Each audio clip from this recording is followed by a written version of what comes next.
jurado, señora Cintia, familia, amigos, comenzar diciéndoles que después de casi 8 años, cuando se interesaron por el tema de las energías renovables y cómo estas pueden redefinir el presente y el futuro de nuestro planeta a partir de un manejo eficiente e inteligente de la energía.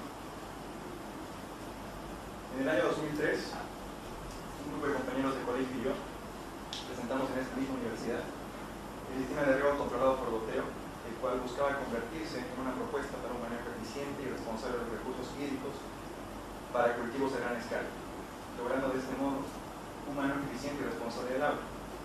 Posteriormente, el año 2004, presenté en esta universidad también el sistema de optimización y aprovechamiento de energía solar para su aplicación en calefones solares, alcanzando de esta manera calentar agua a partir de energía solar. Dicho todo esto, quiero comentarles que hoy voy a presentarles un proyecto que va a redefinir el concepto de energías renovables en nuestro país. Y este es el sistema de control y monitoreo para la generación, almacenamiento y aprovechamiento hídrico del hidrógeno a partir de procesos electrolíticos y catalíticos. Existen 5 conceptos que definen el funcionamiento de este proyecto. El primero es el control automático de la parte de control de posicionamiento del panel solar. El siguiente es el monitoreo de la acumulación de hidrógeno y oxígeno. El otro es la generación de hidrógeno y oxígeno, el almacenamiento de los mismos y posteriormente el aprovechamiento del hidrógeno y oxígeno en aplicaciones ya sean de carácter aeroespacial, de transporte colectivo o bien de transporte individual. Con esto lo que se busca es que este nuevo enfoque de energías renovables sea incorporado a la agenda energética de nuestro país. La problemática actual en el mundo, y sobre todo en países en vías de desarrollo como el nuestro, es la carencia de proyectos que busquen un desarrollo eficiente y sostenible. Por otro lado, está la carencia de una fuente de energía ilimitada, limpia y renovable.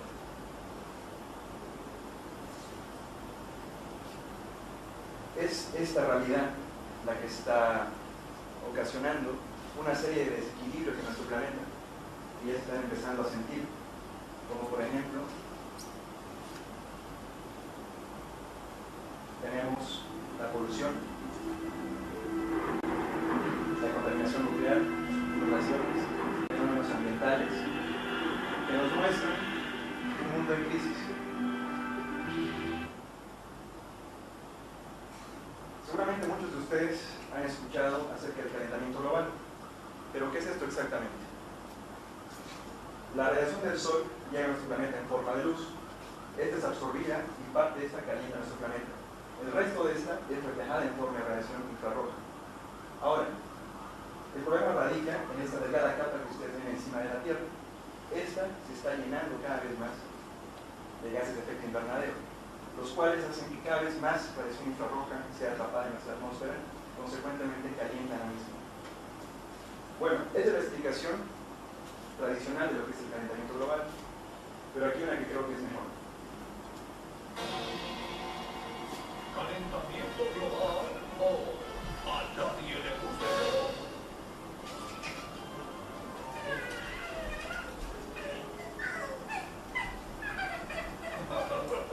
Tal vez te preguntes por qué tu helado se derritió. Bueno, Susi, la culpa no es de los extranjeros, es del calentamiento global. Sí. Les presento al señor Rayo de Sol, el viene desde el sol a visitar la Tierra. Hola, Tierra, solo vine a iluminar tu día.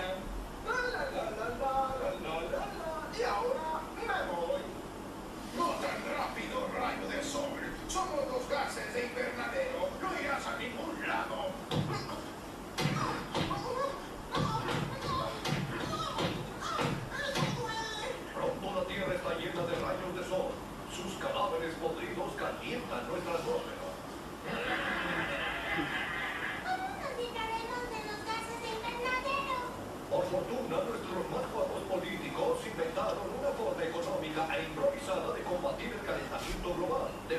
2063 simplemente dejamos caer un descubierto de hielo en el océano de vez en cuando. Como que papi pone su bebida cada mañana y luego se enoja. Desde luego, como los gases de invernadero se están acumulando, cada vez se necesita más hielo. Resolviendo así el problema de una vez por todas. ¡Dije de una vez por todas! Fin. Bueno, como verán, la idea de lanzar un cubo de hielo cada vez más grande al mar es una idea no practicable. Pero hablando en serio, creo sinceramente que esta generación nos va a tocar dar una solución a este problema. Y creo que por primera vez en la historia todos somos parte de un mismo equipo. Los objetivos. El objetivo del sistema es la generación de hidrógeno y oxígeno por medio de paneles solares a través de un sistema de posicionamiento automático que logre optimizar la captación de radiación solar. La situación deseada es la generación de hidrógeno y oxígeno de forma eficiente y limitada y por otro lado un aprovechamiento óptimo, rentable y comercialmente factible. Análisis de diseño. Como ustedes bien saben, la Tierra es un cuerpo que está en constante movimiento, por lo cual se experimentan cambios desde nuestra perspectiva como sea el día y la noche, el cual se completa en 24 horas. El otro fenómeno que experimentamos desde nuestra perspectiva es el cambio de estaciones, el cual se completa en un periodo de 365 días. Estos movimientos de traslación y rotación provocan un movimiento aparente desde nuestra perspectiva del Sol. Pero como ustedes ya habrán podido ver, el que se está moviendo a calidad de nuestro planeta. Dicho todo esto, lo que se planea es un sistema de posicionamiento automático que sigue el movimiento del Sol, emulando el funcionamiento de un girasol. El primer movimiento que se consideró para el desarrollo del panel fue el movimiento en el eje X. Ese movimiento que regresa el panel para seguir el movimiento del Sol en el transcurso del día, de este en el amanecer y oeste en el ocaso. El otro movimiento es el movimiento en el eje Y, que se experimenta por el cambio de estación, que es un movimiento en el eje Y, el cual se corregirá con un movimiento, con un sistema de posicionamiento en el eje Y. El producto final está limitado a un movimiento en el eje X, ya que por razones de tiempo no fue posible complementar el movimiento en el eje Y, pero esto no implica que sea inviable hacerlo, es totalmente viable. La justificación. La cantidad de corriente que un panel solar puede generar está directamente relacionada con la cantidad de luz que éste recibe. Ahora, el ángulo de incidencia del Sol choca el panel con un ángulo de incidencia θ. Luego, asumiendo que la radiación del Sol es constante, que la definimos con lambda, y que ese impacto no es determinada, que es el área del panel, es posible calcular la potencia. El ángulo de incidencia, si está próximo a cero, nos permitirá calcular la mayor potencia posible, es decir, si el panel está justamente posicionado frente al Sol. Y si este ángulo tiene 90 grados, es decir, justamente a 90 grados, la potencia será cero. Aquí es donde se especifica el objetivo del sistema de posicionamiento como tal. El diseño del sistema de posicionamiento busca un seguimiento permanente y preciso de la posición del Sol. Este se encuentra definido en este diagrama de Broglie, de Draghi, en el cual vemos el sistema eléctrico electrónico, donde vemos tres sensores fotovoltaicos, que son los que están.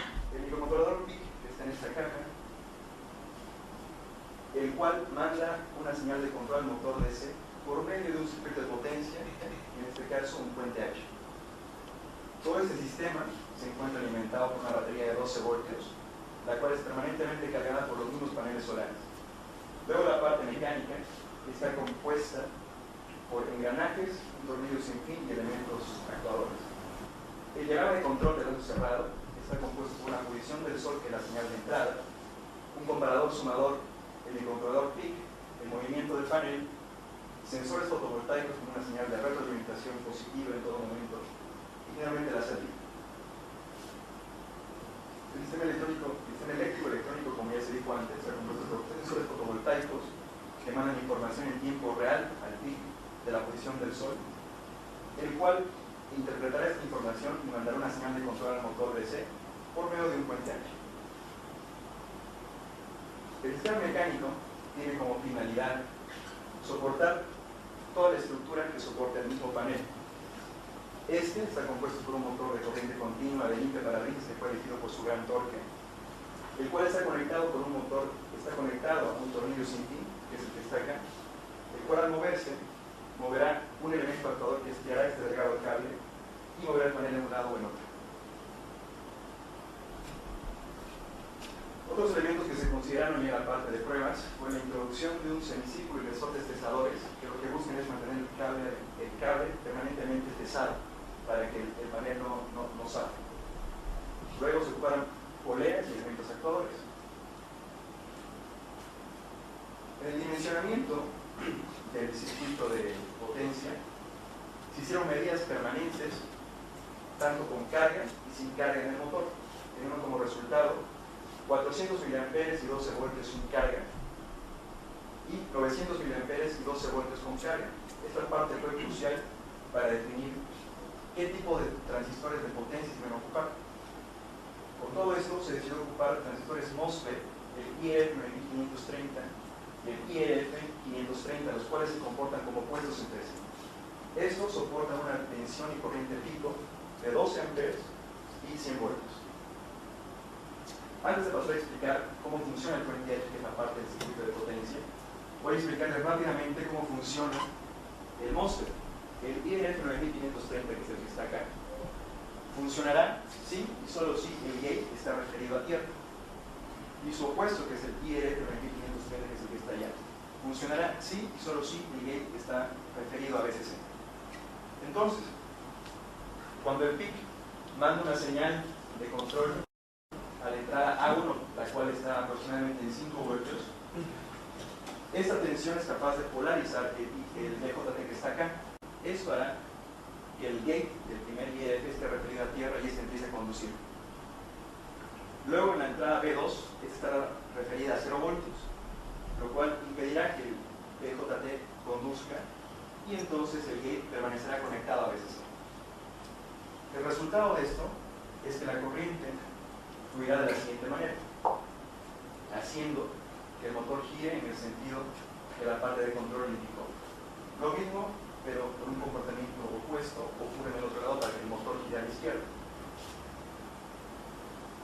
Todo lo que fue la etapa de diseño del sistema de electrónica de potencia pasó a desarrollarse en Proteus, donde hicieron las pruebas de simulaciones respectivas, se generó el layout, el diagrama en 3 dimensiones, que finalmente nos permitió llegar al diagrama final. El diseño del sistema de control. Un elemento muy importante en la parte del sistema de control fue la incorporación de un soporte móvil de calibración de sensores, que es el que está acá, el cual nos permite modificar la distancia y el ángulo de incidencia para poder calibrar de forma precisa el sistema de posicionamiento. Dentro de estas cápsulas que están acá, podemos ver sensores fotovoltaicos, los cuales varían sus parámetros de resistencia en base a la iluminación que estos reciben. Estos están conectados en serie a una resistencia de 5 kiloohms y en base a la variación de iluminación que se experimenta en el ambiente, este varía sus parámetros de resistencia, dando como resultado una variación en la salida de voltaje de 5 voltios en el día y 0 voltios en la noche. Lógica del software de control. La lógica del software de control, primeramente, busca el muestreo de los datos de los sensores fotovoltaicos en tiempo real. Por otro lado, se encuentran dos sensores, que son los laterales que están acá, que son los encargados de verificar la posición del sol. Y finalmente un sensor central, que es el que está al medio, que determina si es día o es de noche. Programación en PIC-C. Aprovechando las grandes ventanas que ofrece la programación en alto nivel, se decidió hacer el software de control aprovechando la plataforma PIC-C, la cual nos permitió programar en el lenguaje C de alto nivel y el compilador permitió convertir el lenguaje de alto nivel en su equivalente en assembly. Posteriormente se generó el punto X, que es lo que cargamos finalmente en el PIC. Esto facilitó mucho el trabajo. Declaración de variables. Dentro de lo que ya es el software de la parte de control, tenemos que primero declarar el tipo de PIC que vamos a ocupar. En este caso, el 16F877A, en el cual incluimos la librería. ¿Para qué? Para que posteriormente se puedan invocar una serie de funciones que nos facilitarán mucho el trabajo. Luego se declara la resolución a la cual se va a trabajar. En este caso, 2 a la 10, que son 1024 divisiones. Es decir, tenemos una resolución de 0 a 1024. Luego declaramos algunos otros parámetros, como ser watchdog timer, entre otros. Y finalmente, establecemos el tipo de oscilador que vamos a utilizar, un oscilador de 4 MHz.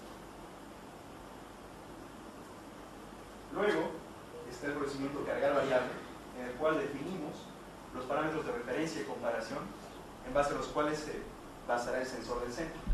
Un valor máximo, un valor medio, un valor mínimo y un valor de referencia. El valor máximo será el equivalente a 5 voltios durante el día. Un valor medio en el atardecer y un valor mínimo de 300 en el anochecer. Cuando este valor esté por debajo del mínimo, esta información será mandada al equipo para hacerle notar que estamos ya entrando en la noche. El siguiente video les mostrará rápidamente qué es lo que ven los sensores en el transcurso del día.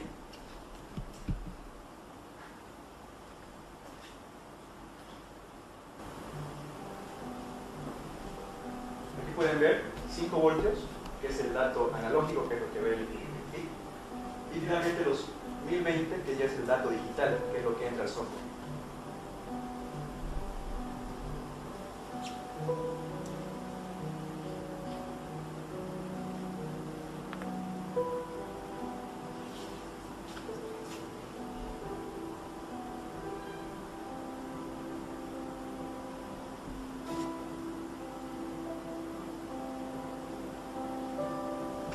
Aquí estamos dentro de un valor medio, que está en 612, ya casi en la tarde, y este valor va a ir disminuyendo hasta finalmente llegar a la noche.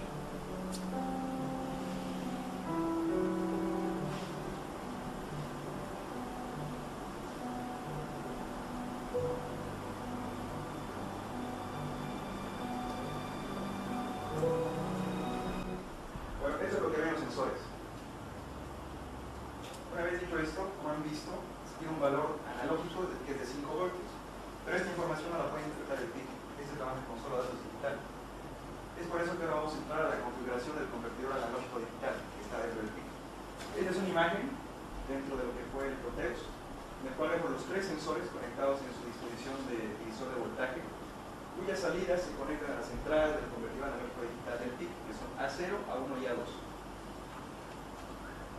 Aquí hay una parte del software, que es el procedimiento void analógico, donde se convertirá el dato analógico en su equivalente digital. Para esto se llama a la instrucción set ADC channel, en la cual se habilitan los puertos analógicos del PIC. Luego se le asigna un pequeño delay de 40 microsegundos para procesamiento de datos. Luego se ocupa la instrucción read ADC, que simplemente toma el dato analógico y lo convierte en su equivalente digital. 5 voltios, 1024, no es más. Este dato digital ya se almacena en la variable valor digital A0. Lo mismo se repite para los dos otros sensores. El procedimiento void muestra analógico lo que busca es sacar un promedio de las muestras de los 3 sensores. ¿Cuál es el objetivo de esto? La idea es eliminar errores de muestreo durante las muestras que toman cada uno de los sensores, porque es posible que a cualquier momento el proceso ocurra. Para esto se propuso un ciclo while con un límite de 10, en el cual sacarán 10 muestras de cada uno de los sensores. Se sumarán las 10 muestras. Una vez que el contador llegue a 10, se sale del ciclo while y entrará a la parte en la cual se dividirá el resultado entre 10, teniendo como resultado el resultado de divisiones A0, que es donde está ya el valor promedio, el cual está libre de errores de muestreo. El procedimiento sacar variable A0 es un procedimiento muy interesante que solamente nos pudimos dar cuenta en la parte de implementación, porque el panel nunca lograba una posición estable, siempre estaba buscando, empezaba a moverse tratando de compensar la iluminación entre los dos sensores. ¿Esto por qué? Porque los sensores no son elementos ideales, por lo tanto los resultados que botan cada uno de estos, siempre existe un pequeño margen de error. Entonces nunca se logra una estabilidad total. Entonces, ¿qué es lo que se hace en este procedimiento? Se tiene un valor auxiliar high y un valor auxiliar low, donde se incorpora una banda muerta o valor umbral. Mientras los resultados que botan los sensores estén dentro de esta banda muerta, es decir, este margen de error esté dentro de esta banda muerta, el PIC los considera totalmente iguales. Consecuentemente, el panel se quedará detenido. Cuando uno de estos sensores tenga un valor excesivamente superior al otro, hará que el panel gire en el sentido del sensor que detectó más iluminación, cuando ya supere el valor de banda muerta. El procedimiento voy derecha del motor, en el primer caso, sacar variables, recuperamos el valor promedio, ya se calculó, y se recupera el valor alto y low. En el primer while se propondrá que el sensor de la derecha detecte un valor de 1000 de iluminación y el otro 780. Aquí está claramente, se puede ver claramente que el sensor de la derecha es mayor al de la izquierda. Pero aquí vamos a entrar a la parte de comparación del valor umbral. Aquí se le suma 220 y se compara. 1220 es mayor a 780. Correcto. En el siguiente caso, se le resta. 780 es menor a 780, menor o igual. Entonces entra el procedimiento igual sensor, el cual cambiará el valor auxiliar de SIDE y no permitirá entrar a esta parte del software, que es donde se realiza el cambio de sentido, en el sentido del sensor que detectó más iluminación. En este caso, el valor o el margen de error está dentro de la banda muerta. Minutos más tarde, se hace otra muestra, en la cual tenemos una pequeña variación de 1000 a 1020 y preguntamos, ¿1020 es mayor a 780? ¿Cierto? Se compara con el high. 1240 es mayor a 780, ¿cierto? Ahora restamos. 800 es menor o igual a 780, aquí ya no se cumple. Entonces, el valor de 100 se mantiene en 0, se salta esa instrucción y se va al procedimiento if auxiliar de SIDE, donde el motor empezará a girar en el sentido del sensor que detectó la mayor iluminación, en este caso el sensor de la derecha. Esto rápidamente la lógica del cambio de tiempo, teniendo como resultado lo que se mostró anteriormente, una circulación de la corriente en ese sentido. De no ser por esta banda muerta, el panel se movería ridículamente de un lado al otro tratando de estabilizar la ganancia que tiene con cada uno de los sensores. Es decir, de no ser por esta banda muerta, el panel se movería de esta manera. Trataría de estabilizar permanentemente la ganancia de los sensores, moviéndose ridículamente de un lado al otro. Es por eso que es tan importante la banda muerta. Finalmente, el procedimiento main, que es donde se llama ya todo lo que ya se ha explicado, es el programa principal. Se inicializan los puertos, se cargan las variables, que son los valores de referencia, se muestra analógico que recupera el valor promedio, y finalmente entramos al primer if, donde nos preguntamos si el sensor del medio está por encima del valor mínimo. Es decir, el software se pregunta, ¿es de día? De no ser así, pasa el siguiente while, en el cual se pregunta si es de noche, si está por debajo del mínimo. Si es de noche, el panel empezará a girar a la izquierda para esperar el amanecer del día siguiente de forma automática. Pero como este panel no puede girar de forma indefinida, se incorporó una pieza de hardware que es un final de carrera, el cual está definido en el if equal state, el cual se pondrá en 1 una vez que el panel llegue a su límite, haciendo que el motor se detenga y se permanezca preguntando durante toda la noche si hay alguna variación en el sensor del medio. Y en el amanecer del día siguiente, el if, el resultado de divisiones será mayor al mínimo. Entonces lo que resta preguntar durante todo el transcurso del día es si el valor de la derecha es menor de la izquierda, muévase a la derecha. En caso contrario, muévase a la izquierda. Así de simple. El desarrollo del sistema de control pasó de igual manera desde el diseño Proteus, donde se generó el layout, el diagrama en 3 dimensiones, y finalmente el diagrama final, el circuito final. Este es el layout del sistema completo. Y ahora voy a pasar a la implementación.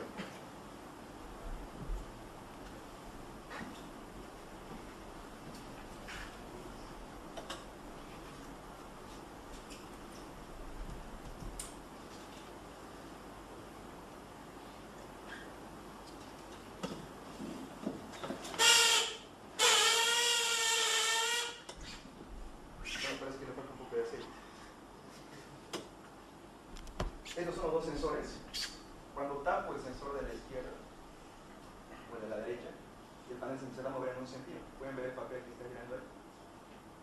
Y cuando tapo el otro sensor, el movimiento será al otro lado. Hay una inversión de giro en base a la ganancia de iluminación que existe. La siguiente parte del proyecto es la etapa de generación.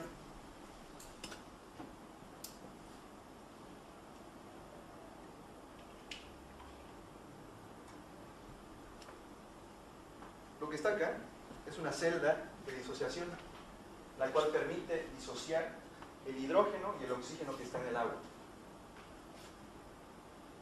Como pueden ver acá, empiezan a subir pequeñas burbujas a la parte del tanque donde vamos a componer hidrógeno y oxígeno.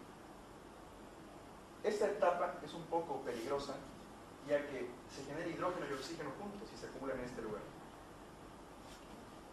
Luego, este hidrógeno y oxígeno, que están acumulados acá, se pasarán a la parte del motor, el cual será alimentado por un lado por gasolina y por otro lado por hidrógeno, permitiendo que esto sea un rendimiento y un aprovechamiento híbrido del hidrógeno.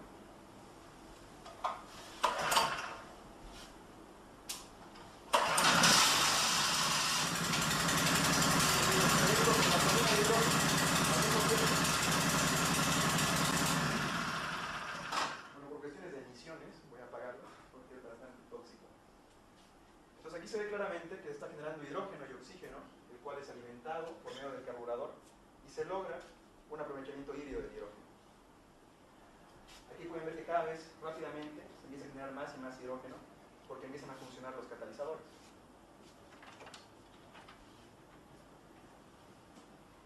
Bueno, esto es el prototipo en sí. Voy a desconectar esto un momento. En el tiempo que estuve esperando la defensa de la tesis, decidí investigar un poco más. Entonces, se compró esta celda de división, que es parecida a la que está allá, solo que la diferencia de esta es que esta separa el hidrógeno y el oxígeno en un compartimiento y en otro. Entonces, esto es un proceso mucho más seguro, porque no se está combinando en un mismo lugar el combustible y el comburente. Entonces, es mucho más seguro. ¿Y cuál es la aplicación de esto? Existe un mecanismo mucho más interesante que la forma de aprovechamiento híbrido, que es por medio de una célula de combustible. Este aparato que está acá permite hacer una electrólisis al revés. Junta el hidrógeno y el oxígeno aquí adentro y como resultado genera electricidad.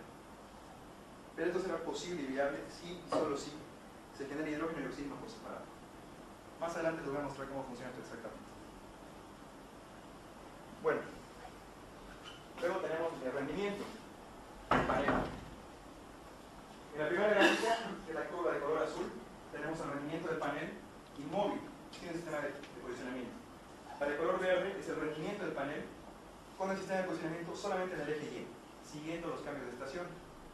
Ya se puede ver que empieza a haber un mayor rendimiento de la radiación. La de color rosado es el rendimiento del panel simplemente con el sistema de posicionamiento en el eje X, el seguimiento durante el día.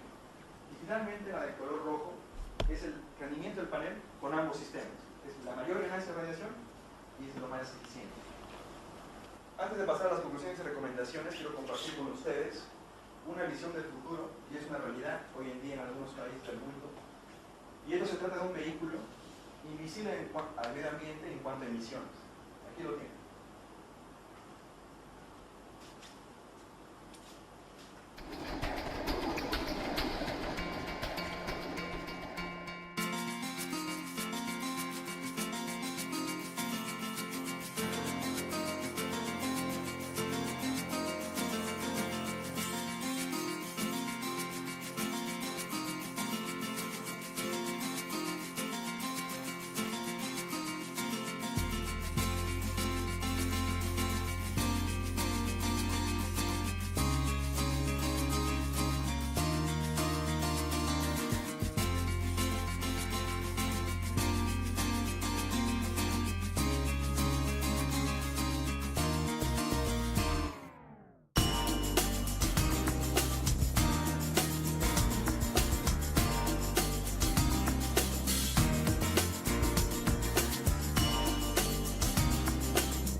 En el futuro el Mercedes-Benz Big Car estará disponible con celdas combustibles. El sistema completo de celdas combustibles se encuentra localizado por debajo de la carrocería. Esto implica que el conductor tendrá la misma cantidad de espacio que antes. Cuando el sistema es activado, un impulso es enviado a la unidad de control central. Las válvulas de gas en los tanques de hidrógeno son abiertas y el compresor toma aire del ambiente. La celda combustible empieza a funcionar. El vehículo está listo para andar.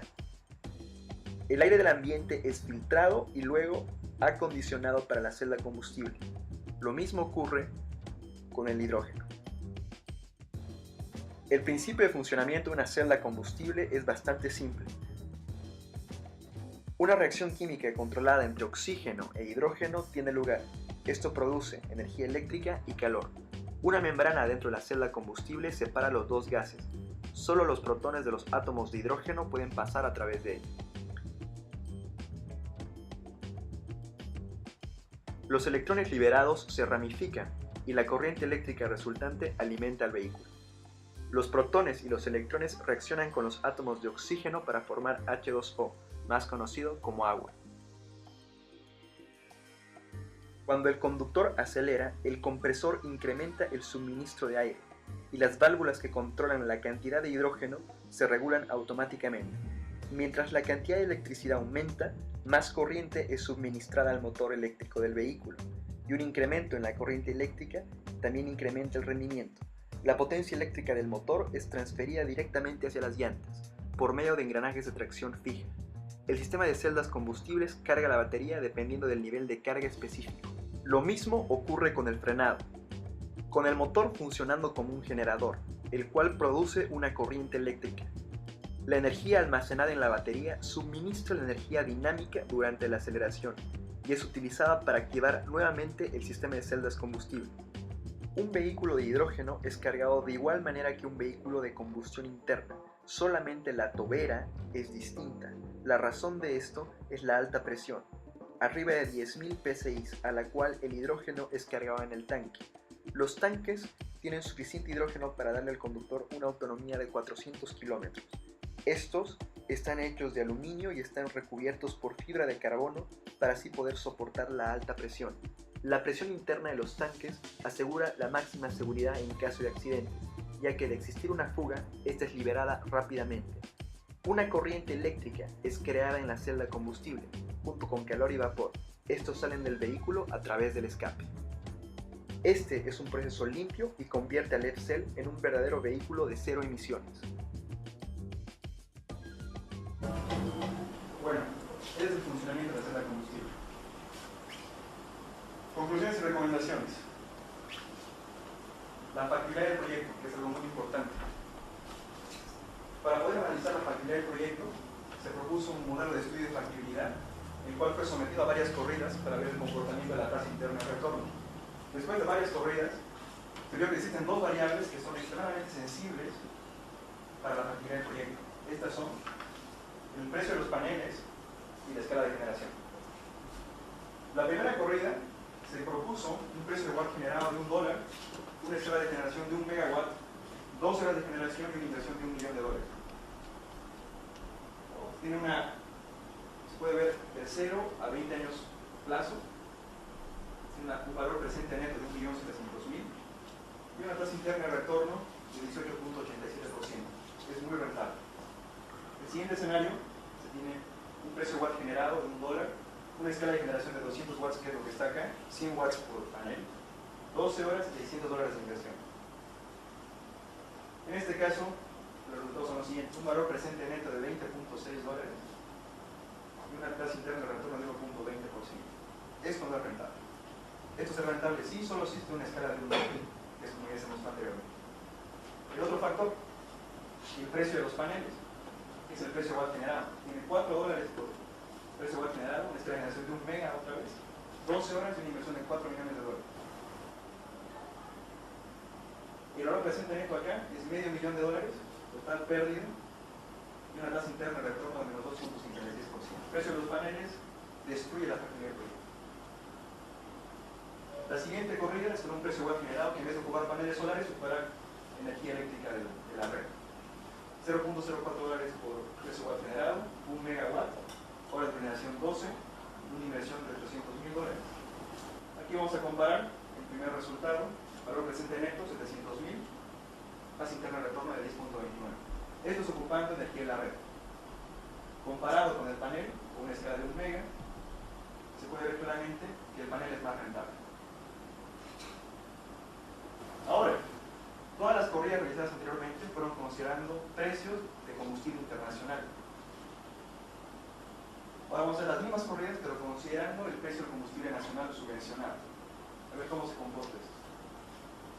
El precio va a generar $1, 1 megawatt, 12 horas, $0.53 el litro. Aquí están los resultados. Con precios subvencionados, una tasa interna de retorno de menos 2.78 y con un precio internacional 18.87%. Con esto, se concluye que el proyecto será viable si y solo si se consideran precios de combustible internacional, no precios subvencionados. Más allá de la parte económica, se debe considerar normativas internacionales. Muchos de ustedes han escuchado acerca del protocolo de Kioto, en el cual se le asigna bonos de carbono a cada uno de estos países, un límite máximo de emisiones de CO2. Estos países a su vez le asignan un cupo de emisiones a cada una de las empresas que operan en sus países. Entonces las empresas se ven limitadas a la producción por la cantidad de CO2 que emiten. En un escenario como este, proyectos como estos son cada vez más rentables, ya que además de dar una autonomía de energía a la industria, permiten una mayor productividad sin producir CO2, garantizando competitividad, productividad y sostenibilidad. Finalmente, se pudo ver que el sistema en su conjunto fue posible que concluya todas las funciones para las cuales fue diseñado, lo cual demuestra que se cuentan con las condiciones tecnológicas para un aprovechamiento del hidrógeno en el país. Ahora bien, si bien hay condiciones aptas para el desarrollo de esto, se tiene que definir claramente que existen las condiciones tecnológicas para un aprovechamiento híbrido, como el que han visto ayer. Pero todavía existen limitaciones para un aprovechamiento de forma completa, por medio de las combustibles, por el problema de limitaciones tecnológicas que hay en el país. Entonces, como ya se dijo anteriormente, la aplicación será posible, sí, solo sí, de forma híbrida. Los desafíos. La fabricación de celdas combustibles en el país, en un futuro, ojalá no muy lejano, y el mejoramiento del sistema de producción y acumulación de hidrógeno. Muchas gracias.